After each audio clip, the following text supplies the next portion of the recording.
तो चलिए प्रश्न आगे 13.3 करते हैं। पहले प्रश्न में क्या कहा गया है कि गोला है 4.2 सेंटीमीटर का। गोला मतलब गेंद होगी, ठीक है, इस प्रकार की, ठीक। इसकी त्रिज्या है 4.2 सेंटीमीटर और इसको पिघला करके एक बेलन बना दिया गया जिसकी त्रिज्या दे रखी है आपको 6 सेंटीमीटर। कहा गया है कि इसकी ऊंचाई बताओ। अब देखो, इसमें जितना मटेरियल था और इसमें जितना मटेरियल है, दोनों में मटेरियल सेम है ना। इसका जितना वजन था उतना ही वजन इसका होगा। तो हम क्या कहेंगे कि गोले का आयतन बराबर होगा बेलन के आयतन के। गोले का आयतन बराबर होगा बेलन के आयतन के, ठीक। गोले का आयतन का फॉर्मूला है 4/3 पाई आर क्यूब और बेलन के आयतन का फॉर्मूला है पाई आर स्क्वायर एच। इसकी त्रिज्या अलग है तो इसको R1 मान लिया, इसको R2 मान लिया। पाई से पाई कट गया, यहाँ बच गया 4/3 R1 का क्यूब।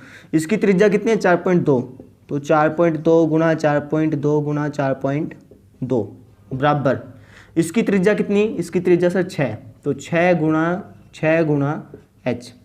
6 गुणा 6 मतलब ये गुणा में है ना, यहाँ जाके क्या हो जाएंगे, भाग में आ जाएंगे। तो ये हो गया 4/3 गुणा 4.2 गुणा 4.2 गुणा 4.2 बटे में आ गया 6 और 6, यहाँ बच जाएगा आपका h, ठीक है। जो भी कट रहा है काट दो, जैसे 6 सत्ता 42, 6 सत्ता 42 और 3 से यह जाएगा 3 एकम 3, 3 चौके 12, 14 पे 1.4 पे। अब अपन इसकी गुणा कर देंगे, 4 की 0.7 से, फिर इससे, फिर इससे, तो गुणा करके मेरा आ जाएगा 2.74 सेंटीमीटर बराबर क्या आ गया h। यानी इस बेलन की ऊंचाई जो होगी वो होगी 2.74 सेंटीमीटर, ठीक है। अब देखते हैं प्रश्न नंबर दूसरा। तो दूसरे प्रश्न में क्या है, 3 गोले हैं, उन तीनों गोलों को मतलब पिघला करके एक बड़ा गोला बनाया गया है। 3 गोले कितने कितने सेंटीमीटर के, एक गोला है 6 सेंटीमीटर का, दूसरा है इससे थोड़ा सा बड़ा 8 सेंटीमीटर का और तीसरा है 10 सेंटीमीटर का। इन तीनों को पिघला करके एक बड़ा गोला बनाएगा कुछ इस तरीके का, जिसकी त्रिज्या पता नहीं है। तो मान लो ये है अपनी R4, ठीक है, ये होगी R1, R2, R3 और ये होगी आपकी R4। तो इन तीनों में जितना मटेरियल यूज हुआ है, जितना वजन इन तीनों का है उतना वजन इस अकेले का होगा। यानी इन तीनों का आयतन बराबर होगा इस बड़े वाले गोले का आयतन के। तो हम लिखेंगे क्या, इसका आयतन क्या होगा 4/3 पाई R1 का क्यूब, समझ गए ना, R1 है इसलिए। इसका क्या होगा 4/3 पाई R2 का क्यूब और इसका 4/3 पाई R3 का क्यूब और इसी तरीके से इसका हो जाएगा 4/3 पाई R4 का क्यूब, ठीक। इन तीनों के आयतन को जोड़ दिया और बराबर रख दिया इस बड़े वाले आयतन के। इन तीनों में कॉमन आ रहा है 4/3 पाई, तो 4/3 पाई को ले लिया बाहर, यहाँ बच गया R1 का क्यूब, R2 का क्यूब और R3 का क्यूब, जबकि यहाँ बच गया आपका 4/3 पाई R4 का क्यूब। 4/3 पाई से 4/3 पाई कट गया, यहाँ R1 का क्यूब, R1 क्या 6, तो यहाँ लिख देंगे 6 का क्यूब प्लस R2 क्या 8, तो 8 का क्यूब, R3 क्या 10, तो 10 का क्यूब बराबर आ गया हमारा R4 का क्यूब। 6 का क्यूब होता है आपका 36 36 का 216, 8 का क्यूब 8 8 64 64 512 और 10 का क्यूब 10 दाएँ 100 100 दाएँ 1000 बराबर आ रहा है मेरा R4 का क्यूब। इन सबको जोड़ा तो ये आएगा 1728 बराबर क्या R4 का क्यूब। 1728 को मैं लिख सकता हूँ 12 सेंटीमीटर का क्यूब, समझ रहे हो, 12 का क्यूब क्या होता है 1728, तो ये आ गया मेरा R4 क्यूब। इस क्यूब से ये क्यूब कट गया, यानी त्रिज्या जो है इस बड़े वाले की वो कितनी आ गई 12 सेंटीमीटर, समझ गए। इसके आगे लिख सकते हो आप भाई 12 सेंटीमीटर बराबर आ गया R4। ये आ गया हमारा आंसर। ठीक, अब हम देखते हैं प्रश्न नंबर तीसरा। तो तीसरे प्रश्न में क्या देखा है कि भाई कुआं खोदा गया जिसका व्यास था 7 सेंटीमीटर, 7 मीटर था, सॉरी, जिसका व्यास कितना था 7 मीटर। व्यास मतलब यहाँ से लेकर यहाँ तक। ये व्यास 7 मीटर, तो त्रिज्या कितनी हो जाएगी इसकी, याद दी, यानी कि 7/2 मीटर। इसकी ऊंचाई कितनी दे रखी है, दे रखी है सर 20 मीटर। 20 मीटर है, हाँ जी। तो इसमें से जो मिट्टी निकली उसका मैंने बना दिया एक चबूतरा कह रखा है इसने, तो कुछ इस प्रकार का, जिसकी लंबाई और चौड़ाई दे रखी है आपको 22 मीटर और चौड़ाई दे रखी है 14 मीटर। इसकी ऊंचाई नहीं दे रखी, यानी हमें क्या ज्ञात करनी है इसकी ऊंचाई। ऊंचाई को मान लिया मैंने h1, h2 मान लिया, मान लो, ठीक है। तो ऊंचाई ज्ञात करनी है, कैसे करेंगे, इसका इसमें जितना मटेरियल है और इस चबूतरे में जितना मटेरियल है दोनों सेम है, यानी इसका आयतन बराबर इसका आयतन। ये क्या आपका बेलन, तो बेलन का आयतन बराबर हो जाएगा घनाभ के आयतन के, घनाभ का आयतन। बेलन का आयतन का फॉर्मूला है πr²h, इसको मैं h1 मान लेता हूँ, और इसका फॉर्मूला है L गुणा B गुणा h, इसको मैंने h2 मान रखा है। ठीक, अब पाई का मान 22/7, त्रिज्या कितनी है इसकी, त्रिज्या सर 7/2, 2 बार लिख दिया क्योंकि स्क्वायर था। इसकी ऊंचाई है 20 बराबर इसकी लंबाई 22 गुणा चौड़ाई 14 गुणा ऊंचाई पता नहीं सर, ठीक है।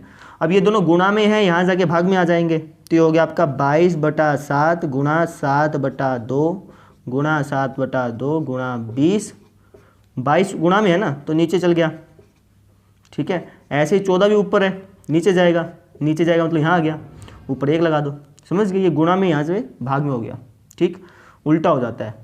बराबर यहाँ बच जाएगा आपका h2। अब जो कट रहा है वो काट दो, क्या क्या कट रहा है, 7 से 7 और सर 2 से 20 कट गया, और कुछ 2 से 22 भी कट गया, चलो 22 काट दो 11 पे, और 7 दूनी 14, 11 दूनी 22 और 2 पंजा 10, ठीक है। खुद काट के देखना एक बार, तो ये आ गया आपका 5/2 मीटर बराबर आ गया मेरा h2, यानी जो उसकी ऊंचाई है किसकी, चबूतरे की, वो है 5/2। 5/2 का मतलब 2.5, 2.5 भी लिख सकते हो, इतना भी छोड़ सकते हो। तो इसकी ऊंचाई आ गई आपकी 5/2 मीटर। अब देखते हैं प्रश्न नंबर चौथा।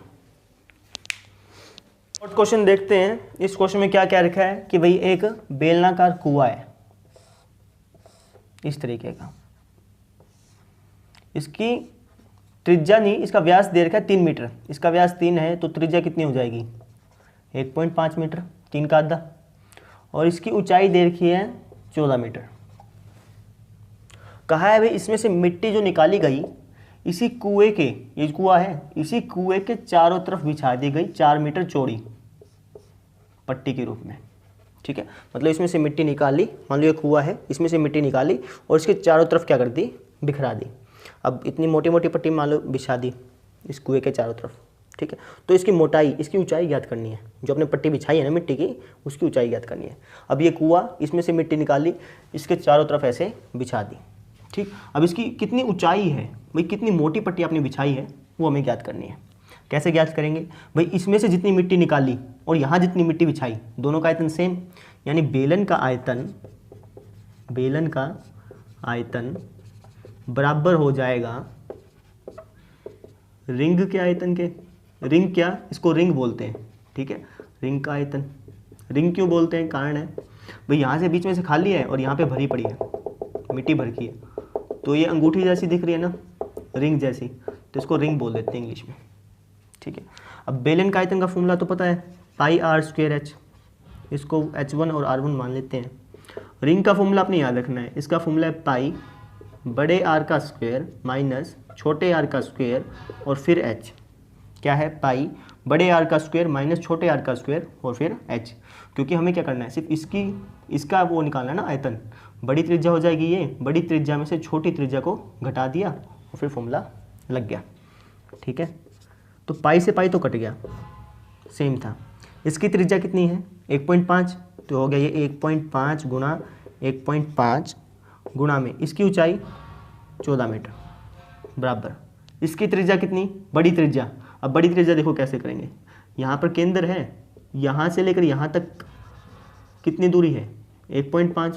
क्यों सर, ये तो त्रिज्या होगी थी, त्रिज्या ये है 4 मीटर से निकाल रखा है, तो बड़ी त्रिज्या कितनी हो गई 5.5 होगी ना, 4 और 1.5 5.5 हो गया, तो ये हो गया 5.5 का स्क्वायर माइनस छोटी त्रिज्या कितनी सर, छोटी त्रिज्या तो 1.5 है, समझ लो, बड़ी त्रिज्या 5.5, छोटी त्रिज्या 1.5, तो हो गया 1.5 का स्क्वायर और इसकी गहराई यानी h, तो ये हो गया 1.5 गुणा 1.5 गुणा 14 बराबर 5.5 का स्क्वायर होता है 30.25, ठीक है, और 1.5 का स्क्वायर होता है 2.25, गुणा में क्या है h, तो हमारा आ गया 1.5 गुणा 1.5 गुणा 14 बराबर 30.25 में से 2.25 घटाओगे तो बचेगा 28, गुणा में क्या h, 28 गुणा में है, यहाँ जाके क्या हो जाएगा भाग, तो 1.5 गुणा 1.5 गुणा 14 बटे में क्या 28 बराबर आ जाएगा आपका h। इसको सॉल्व कर लो, 14 दूनी 28, ठीक है, तो ऊपर देखो 1.5 की 1.5 से गुणा करोगे तो आएगा 2.25 बटे में क्या है 2 मीटर बराबर क्या आ गई ऊंचाई। इसको भाग कर लो, भाग करोगे तो आएगा आपका 1.175 नहीं 1.125 आएगा, ठीक है, नहीं करोगे तब भी कोई दिक्कत नहीं, यहाँ तक भी छोड़ सकते हो भाई। इसकी ऊंचाई जो है रिंग की, उसकी ऊंचाई आ गई 2.25 बटा 2 मीटर। तो इस तरीके से हम करेंगे प्रश्न नंबर 4। अब देखते हैं प्रश्न नंबर 5। नंबर 5वां देखिए, कहा गया है कि भाई एक बर्तन है बेलनाकार, ठीक है, इसकी त्रिज्या, इसका व्यास दिया वैसे तो इसका व्यास कितना दे रखा है 12 सेंटीमीटर, तो इसकी त्रिज्या हो जाएगी आपकी 6 सेंटीमीटर और इसकी ऊंचाई दे रखी है आपको 15 सेंटीमीटर, ठीक है। अब इस बर्तन में क्या है, आइसक्रीम भरी पड़ी है। अब इस आइसक्रीम को निकाल के हमने किस में डालना है, सॉफ्टीज़ में डालना है। सॉफ्टी ऐसी होती है भाई, यहाँ पर आपका शंकु हो गया और यहाँ पर इसके ऊपर एक अर्धगोला लगाया जाता है, ठीक है। सॉफ्टी में डालनी है, बहुत सारी सॉफ्टियाँ हैं, अब मुझे पता नहीं कितनी सॉफ्टियाँ हैं, ठीक है, मान लिया कि ये सॉफ्टियाँ हैं n। अब इस सॉफ्टी की जो ऊंचाई है वो है आपकी 12 सेंटीमीटर, कितनी 12 सेंटीमीटर, और इसकी त्रिज्या कितनी हो जाएगी, इसने कहा कि 6 सेंटीमीटर व्यास। अब व्यास है 6 तो त्रिज्या हो जाएगी 3 सेंटीमीटर, समझ रहे हो, शंकु की त्रिज्या और इस अर्धगोले की त्रिज्या सेम होगी। तो अब देखो इसमें जितना मटेरियल है और जितनी कुपिकाएँ हैं उनमें जितना मटेरियल है सेम है ना भाई, इसमें जितनी आइसक्रीम है वही आइसक्रीम इनमें है, तो हम लिखेंगे कि भाई बेलन का आयतन बराबर हो जाएगा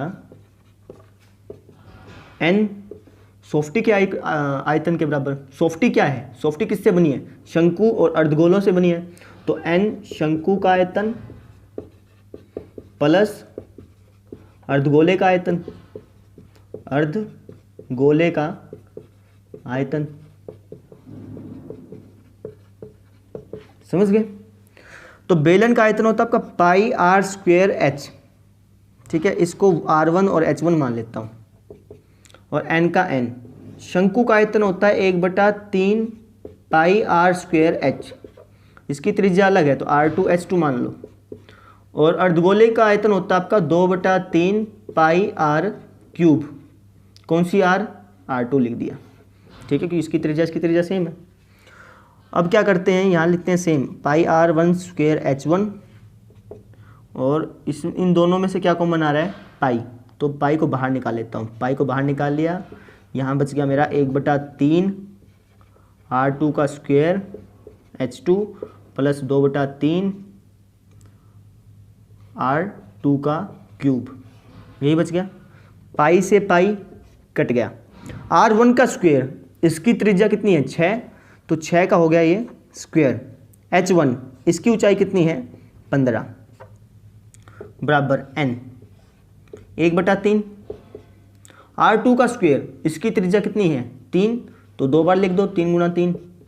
और इसकी ऊंचाई कितनी है, ऊंचाई है सर 12, प्लस ऐसे ही 2/3 गुना इसकी त्रिज्या कितनी है, अर्धगोले की त्रिज्या भी सर 3 ही है, तो 3 गुना 3 गुना 3, 3 बार लिखेंगे क्योंकि क्यूब है। ठीक है, ये कट रहा है 3 से 3, ऐसे ये 3 से 3 कट रहा है। ठीक, तो ये हो गया आपका 6 गुना 6 गुना 15। ठीक है ना, 6 का स्क्वायर 2 बार लिख दिया। यहाँ पे हो गया आपका n 3 12 तिये 36 प्लस इसे गुणा करो 3 तिया 9, 9 दूनी 18। ठीक है, तो हम लिखेंगे 6 गुना 6 गुना 15 बराबर हो गया आपका n। 36 और 18 को जोड़ लो, कितना आएगा 8 और 6 14, एक आंसर ऊपर 3 4 और 5 54 आएगा। क्या आएगा 54। 54 गुणा में है, यहाँ जाके भाग में, तो हम लिखेंगे 6 गुना 6 गुना 15 बटे में 54 बराबर क्या आ गया आपका n। यानी अब इसको सोल्व करेंगे, हमारा पता चल जाएगा भाई कितनी इसकी सॉफ्टियांस कितनी है। ठीक है, तो कैसे सोल्व करेंगे, 6 निम्मा 54, 6 निम्मा 54। अब 3 तिया 9, 3 दूनी 6, समझ में आई क्या, 3 तिया 9, 3 दूनी 6। अब 3 से 15 काट दिया 5 पे। ठीक है, तो 5 की 2 से गुणा की, 5 दूनी 10, यानी हमारी जो कूपियाँ हैं, जो ये अपनी सॉफ्टीज़ हैं, वो कितनी आ गई 10, 10 बराबर n। ठीक है, 2 पंजा 10। ठीक, तो इस तरीके से हम करेंगे प्रश्न नंबर 5। अब देखते हैं प्रश्न नंबर 6। तो अगला प्रश्न पढ़िए, कहा गया है कि विमाओं 5.5 सेंटीमीटर गुना 10 सेंटीमीटर गुना 3.5 सेंटीमीटर वाला एक घनाभ बनाने के लिए 1.75 सेंटीमीटर व्यास और 2 मिलीमीटर मोटाई वाले कितने चांदी के सिक्कों को पिघलाना पड़ेगा। अब समझिए, ये घनाभ है, इसको बनाना है मेरे को। अब इसकी विमाएँ दी गई हैं, कितनी कितनी 5.5, 10 सेंटीमीटर और इसकी ऊंचाई है 3.5 सेंटीमीटर। इसको बनाने के लिए कितने सिक्के क्या होते हैं, बेलन टाइप के होते हैं, क्योंकि सिक्कों की अपनी एक मोटाई होती है, चाहे थोड़ी मोटाई हो लेकिन है तो फिर भी बेलन ना। ठीक है, अब बेलन टाइप के हैं, कितने सिक्के होंगे ये पूछा भी, कितने सिक्कों को पिघला कर मैं ये ऐसा घनाभ बना सकता हूँ। अब सिक्कों की संख्या मुझे पता नहीं है, तो मान लिया कि भाई सिक्के हैं n, भी n सिक्कों को पिघलाओ और फिर आप क्या बना लो, एक घनाभ।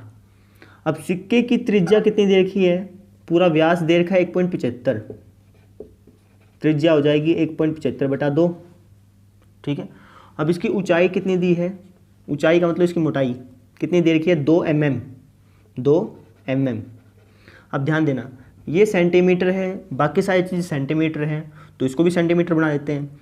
अब मिलीमीटर को सेंटीमीटर बनाने के लिए उसको हम भाग देते हैं 10 से। किससे भाग देते हैं 10 से, तो ये हो गया 2/10 सेंटीमीटर। मिलीमीटर क्या होता है, स्केल में 1 सेंटीमीटर इतना होता है ना, तो उसके अंदर आप देखोगे 1 सेंटीमीटर के अंदर तो ऐसे 10 छोटे छोटे पार्ट बने होते हैं, तो ये हो गया वो। ठीक है, तो अब देखो सारा मटेरियल आ गया भाई, इसका मटेरियल, इसके अंदर जो मटेरियल है और इन n सिक्कों के अंदर जो मटेरियल है सेम है, इसका आयतन और n सिक्कों का आयतन बराबर होगा। ये क्या आपका घनाभ, तो घनाभ का आयतन बराबर हो जाएगा n सिक्कों का आयतन के।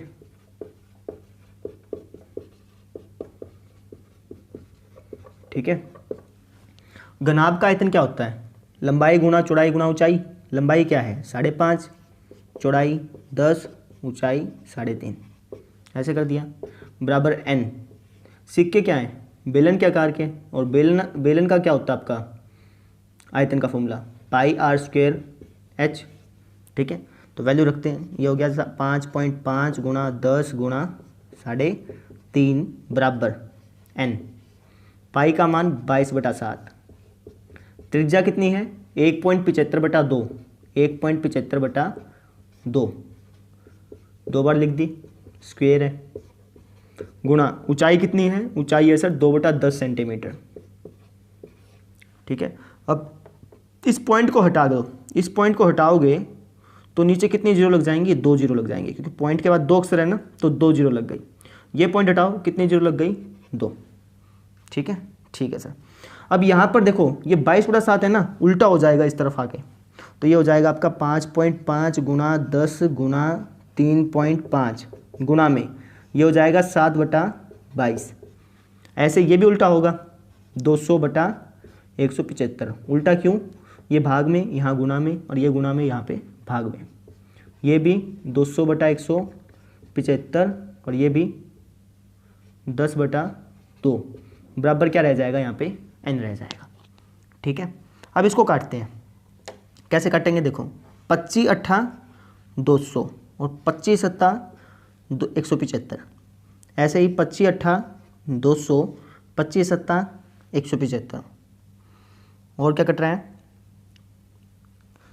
2×5 10 कट रहा है ना।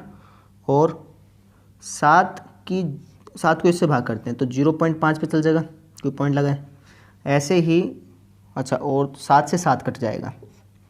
ठीक है, और 22 और इसको काट देता हूँ, तो ये गया आपका 2 की टेबल पे 11 पे, और ये गया आपका, अच्छा ये जाएगा ना, सॉरी 5 पे। भाई 2 11 जा 22, 2 5 जा 10। ठीक है, 11 से इसको काट देते हैं 5.5 को, कितने पे, 0.5 पे। ठीक है, नीचे कुछ नहीं बचाना। ठीक, अब गुना करते हैं। गुना कैसे करनी है देखो, 8 है ना, 8 का आधा कितना होता है, 4, 4 पंजे 20, 20 का आधा 10। ठीक, 10×8 80 और 80 पंजे 400 बराबर क्या आ गया, n। वापस समझ लो चाहिए, 8 का आधा 4, 4 पंजे 20, 20 का आधा 10, 10×8 80 और 80 पंजा 400, यानी जो सिक्के हैं वो होंगे आपके 400। तो इस तरीके से हम करेंगे प्रश्न नंबर 6। अब देखते हैं प्रश्न नंबर 7वां। बढ़ो, अगले प्रश्न में क्या कह रखा है, कह रखा भी एक बाल्टी है। ठीक है, मिट्टी से भरी पड़ी है, इसकी ऊंचाई दे रखी है 32 सेंटीमीटर। ऐसा ही है, हाँ जी। त्रिज्या दी है इसकी 18 सेंटीमीटर। अब इस बाल्टी को मैंने क्या किया, ऐसे उल्टा, ऐसे मतलब ऐसे झटकाने लग गया। अब झटका रहा हूँ तो जो मिट्टी आ रही है वो मिट्टी क्या बना रही है, एक शंकु सा बना रही है। समझ रहे हो, ऐसे करके भी बाल्टी थी, मैंने ऐसे ऐसे करके झटकाने लग गया तो ऐसे ऐसे शंकु सा बन गया। अब इस शंकु की ऊंचाई, यानी ये वाली जो चीज़ है, ये दे रखी है आपको 24 सेंटीमीटर। अब कहा है कि इसकी त्रिज्या बताओ, एक तो ये वाली चीज़, और किसकी तिर्यक ऊंचाई, मतलब ये वाली चीज़ बताओ। कैसे करेंगे, सिंपल सी बात है भाई, इसमें जितना मटेरियल है और इसमें जितना मटेरियल है सेम है, यानी इसका आयतन बराबर होगा इसका आयतन। बेलन का आयतन किसके बराबर हो जाएगा, शंकु के आयतन के।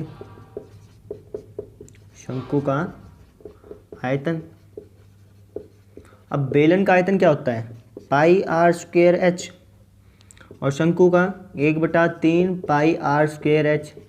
इसकी ऊंचाई और इसकी ऊंचाई अलग अलग है, तो यहाँ पे 1 1 लिख दो, यहाँ पे 2 2 लिख दो, भाई कन्फ्यूज़न ना हो। ठीक है, पाई से पाई कट गया, यहाँ बच गया r1 का स्क्वायर। इसकी त्रिज्या कितनी, 18, तो 18 गुना 18। इसकी ऊंचाई कितनी, 32 बराबर 1/3 गुना, इसकी त्रिज्या कितनी, सर त्रिज्या तो मालूम नहीं, तो लिख दो फिर r2 का स्क्वायर। इसकी ऊंचाई पता है सर 24। ठीक है, ठीक है जी। तो ये हो जाएगा 18 गुणा 32 गुणा में 3 भाग में यहाँ जाके क्या हो जाएगी, गुणा, और 24 गुणा में यहाँ जाके आ जाएगी भाग। समझो, ये ऊपर चल गया और ये नीचे, बराबर यहाँ आ गया r2 का स्क्वायर। अब काट दो, 3 8 24 और 8 चौका 32, ये आ गया। अब 18 की 18 से गुणा करेंगे तो कितना आएगा, ये गुणा करके देखनी पड़ेगी मेरे को, 324 आएगा, सॉरी 324 की 4 से गुणा करेंगे तो क्या आएगा, करो शाबाश, 300 चौका 12 और 24 चौका 1296 आ जाएगा, बराबर क्या, इसका स्क्वायर। अब 1296 जो है वो किसका स्क्वायर है, ये आपका स्क्वायर है, किसका है भाई,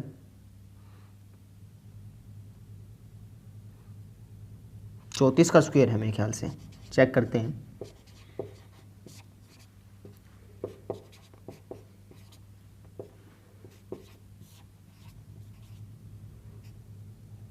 चौंतीस का नहीं है, ये है फिर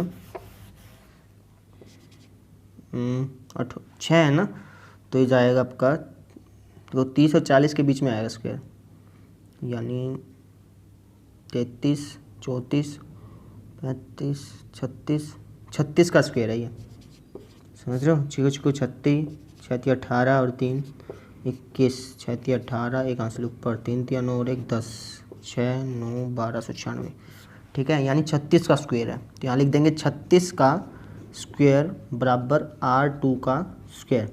इस स्क्वायर से ये स्क्वायर कट गया, यानी 36 सेंटीमीटर हमारा आ गया इसकी त्रिज्या, ठीक है, ये निकल गया आपकी 36 सेंटीमीटर। अब इसने बोला भाई इसकी तिर्यक ऊंचाई भी बताओ। अब कैसे बताएंगे, अब यहाँ पर देखो त्रिभुज बन रहा है ना, पाइथागोरस प्रमेय लगा लेते हैं कि भाई आधार का स्क्वायर प्लस लंब का स्क्वायर बराबर कर्ण का स्क्वायर। तो हम लिखेंगे तो एल स्क्वायर, कर्ण क्या हमारी तिर्यक ऊंचाई, इसको एल मान लिया, एल स्क्वायर क्या हो जाएगा 36 का स्क्वायर प्लस 24 का स्क्वायर, ठीक है, आधार का स्क्वायर प्लस लंब का स्क्वायर, तो एल स्क्वायर आ गया। 36 का स्क्वायर कितना 1296 पता है हमें, और 24 का स्क्वायर कितना होता है 576 होता है। तो ये हो गया एल स्क्वायर बराबर 6 और 6 12, 9 और 7 16 और 1 17, 5 और 2 7 और 1 8, 1872, यानी एल जो आ गया वो आ गया √1872 सेंटीमीटर, यानी तिर्यक ऊंचाई होगी आपकी √1872। तोड़ना चाहो तब भी ठीक है, नहीं तोड़ोगे तब भी कोई दिक्कत नहीं। तो इस तरीके से करेंगे हम प्रश्न नंबर 7। अब देखते हैं प्रश्न 8। ये प्रश्न नंबर 8 करते हैं। इस प्रश्न में क्या है, इस प्रश्न को सबसे पहले आप पढ़ लीजिए। इस प्रश्न में दे रखा भी एक नहर है, ठीक है, जिसकी चौड़ाई दी है और ऊंचाई दी है। नहर किस टाइप की होती है, एक घनाभ के आकार की, है ना, क्योंकि उसकी लंबाई चौड़ाई और ऊंचाई होती है, समझ गए। इसकी चौड़ाई कितनी दी है 6 मीटर, और इसकी ऊंचाई कितनी दे रखी है 1.5 मीटर। गहराई क्या रखा है, ऊंचाई और गहराई एक ही मतलब है, ठीक है। अब इसमें से पानी बह रहा है 10 किलोमीटर प्रति घंटे की रफ्तार से। भाई 1 घंटे में 10 किलोमीटर बह जाता है पानी, इतना पानी बह रहा है, ठीक। अब इस नहर से एक खेत में सिंचाई की जाती है, मतलब पानी लगाया जाता है। पानी लगाने का मतलब क्या है कि वहाँ पर पानी छोड़ा जाता है। अब पानी छोड़ेंगे तो कुछ ना कुछ क्षेत्रफल वो घेरेगा, है ना, क्षेत्रफल भी घेरेगा, प्लस उस पानी जब आपने छोड़ा है तो उसकी कुछ ना कुछ अपनी ऊंचाई भी होगी। ऊंचाई कैसे, जैसे मान लो आप इस कमरे में बैठे हो, किसी भी कमरे में बैठे हो, आप जिस कमरे में बैठे हो उसमें अगर मैं पानी छोड़ दूँ तो एक तो वो लंबाई लेगा और एक चौड़ाई लेगा, और जब वो पानी भर जाएगा तो उसकी कुछ ना कुछ ऊंचाई भी तो होगी ना। टंकी में जब पानी भरता है तो उसकी कुछ ना कुछ ऊंचाई होती है, तो ऐसे ही होगा, इसकी लंबाई होगी चौड़ाई होगी और इसकी कुछ ना कुछ क्या होगी ऊंचाई होगी, समझ गए। हमें ऊंचाई दे रखी है कितनी 8 सेंटीमीटर, ठीक। हमसे पूछा गया है कि आधे घंटे में 30 मिनट में ये जो नहर है कितना क्षेत्रफल सिंचाई कर देती है, मतलब ये लंबाई गुणा चौड़ाई पूछा है। क्षेत्रफल का मतलब क्या है, लंबाई गुणा चौड़ाई, कितना जगह घेरती है, ठीक है। यानी इसका पानी और इसमें जो पानी आया है दोनों सेम है, इसका आयतन और इसका आयतन क्या है बराबर है, ठीक है। अब यहाँ पर हमें दिया गया है 10 किलोमीटर प्रति घंटा। 1 घंटे में जो पानी है वो बहता है 10 किलोमीटर, ठीक है। अब आधे घंटे में कितना बहेगा, इसका आधा बहेगा, कितना 5 किलोमीटर, तो इसको मिटा के मैंने लिख दिया 5 किलोमीटर। समझ में आ गई। भाई 1 घंटे में 10 किलोमीटर बह रहा है तो 30 मिनट में यानी आधे घंटे में उसका आधा बहेगा 5 किलोमीटर, तो इसकी लंबाई आ गई, चौड़ाई आ गई और ऊंचाई आ गई, ठीक है। अब इसकी जो यूनिट है इसको बदलते हैं, क्योंकि किलोमीटर में है बाकी सारे मीटर में है, तो किलोमीटर को मीटर में चेंज करूँगा तो कितनी जो लग जाएंगी 3, ये हो गया 5000 मीटर। ऐसे ही इसको चेंज करते हैं, इसको भी मीटर में बना देते हैं। सेंटीमीटर को मीटर में चेंज करोगे तो आपको 100 से भाग करनी पड़ती है, तो ये हो गया 8/100 मीटर। ठीक है, अब अपन लिख देते हैं इसका आयतन, ये क्या आपका घनाभ, घनाभाकार नहर का आयतन लिख देता हूँ मैं यहाँ पर, नहर का आयतन बराबर हो जाएगा इसका आयतन, ये क्या आपका खेत, घनाभाकार खेत लिख देते हैं। सिंचाई किस में होती है, खेत में होती है ना, तो घनाभाकार खेत का आयतन, नहर का आयतन क्या होगा, लंबाई गुना चौड़ाई गुना ऊंचाई। लंबाई कितनी है 5000 गुना चौड़ाई कितनी है, चौड़ाई सर 6 और ऊंचाई 1.5 बराबर, इसका भी क्या होगा, लंबाई गुना चौड़ाई गुना ऊंचाई, ऊंचाई कितनी है 8/100। यहाँ तक आगे समझ में बात।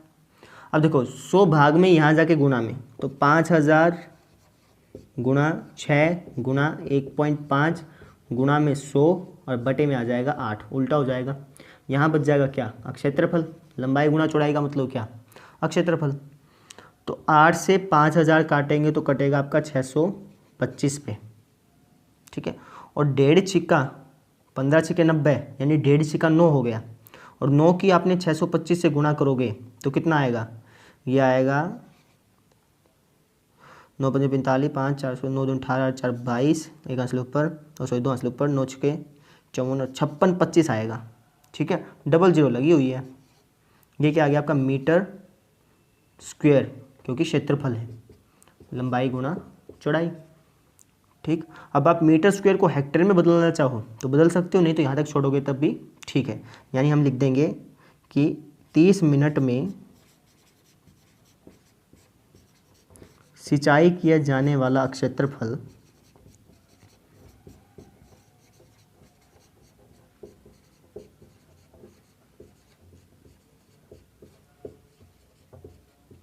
कितना हो जाएगा, 56.2500 मीटर स्क्वायर है।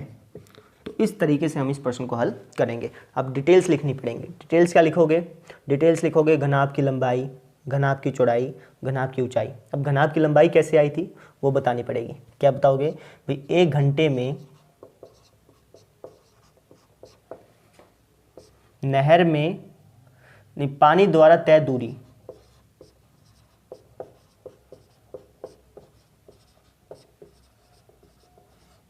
कितनी दूरी तय करता है, 10 किलोमीटर। ठीक है, तो आधे घंटे में यानी 30 मिनट में, 30 मिनट का मतलब क्या होता है, आधा घंटा। ठीक है, यहाँ भी लिख देते हैं आधा घंटा में पानी द्वारा तय दूरी कितनी हो जाएगी, इसका आधा हो जाएगी यानी 5 किलोमीटर। तो आप लिख सकते हो लंबाई, घनाभ की लंबाई, चौड़ाई, ऊंचाई, ऐसे आप इसको भी लिख सकते हो। ठीक है, नहीं तो इतना भी लिखोगे तब भी बहुत है। तो इस तरीके से हम करेंगे प्रश्न नंबर 8। अब देखते हैं प्रश्न नंबर 9। तो चलिए प्रश्न नंबर 9वां हल करते हैं। इस प्रश्न में क्या है, एक टंकी दे रखी है और एक आपको पाइप दिया है। पाइप की जो त्रिज्या है वो 10 सेंटीमीटर, और कह रखा है भी पाइप में जो पानी बहता है वो बहता है 1 घंटे में 3 किलोमीटर। ऐसे ही टंकी की त्रिज्या है 5 मीटर और इसकी ऊंचाई है 2 मीटर। आपसे पूछा गया है कि ये जो पाइप है ये इस टंकी को भरने में कितना टाइम लेगी। अब कैसे करेंगे, उसके लिए एक लॉजिक समझते हैं। सबसे पहले मान लो इस टंकी में पानी आ सकता है 100 लीटर। ठीक है, और इस पाइप में 1 घंटे में पानी बहता है मान लिया 10 लीटर। 10 लीटर 1 घंटे में पानी बहता है। इसका मतलब क्या हो गया कि 1 घंटे में ये जो है पाइप इस टंकी में 10-10 लीटर पानी गिर रही है। ठीक है, अब मैं आपसे पूछता हूँ ये टंकी कितनी देर में भर जाएगी, तो आप सिंपल कह सकते हो सर 10 घंटे में भर जाएगी, क्योंकि 1 घंटे में 10 लीटर पानी इसके अंदर जा रहा है, तो 10 घंटे में 100 लीटर चल जाएगा और टंकी भर गई अपनी। आपने क्या किया, इसके आयतन को इसके आयतन से भाग कर दिया। 100 लीटर को आपने क्या कर दिया, इसके आयतन से 10 लीटर से भाग कर दिया। आपको क्या पता चल गया, घंटे पता चल गया, यानी समय पता चल गया। वही चीज़ हम इसमें यूज़ करेंगे। तो हम क्या लिखेंगे, हम लिखेंगे पाइप द्वारा टंकी को भरने में लिया गया समय।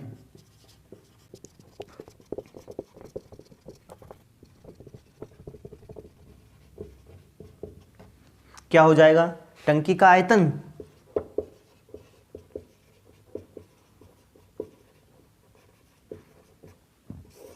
बटे में 1 घंटे में जो पानी है उसका आयतन, आप लिख दो बहने वाले पानी का आयतन, बहने वाले जल का आयतन लिख दो चाहे,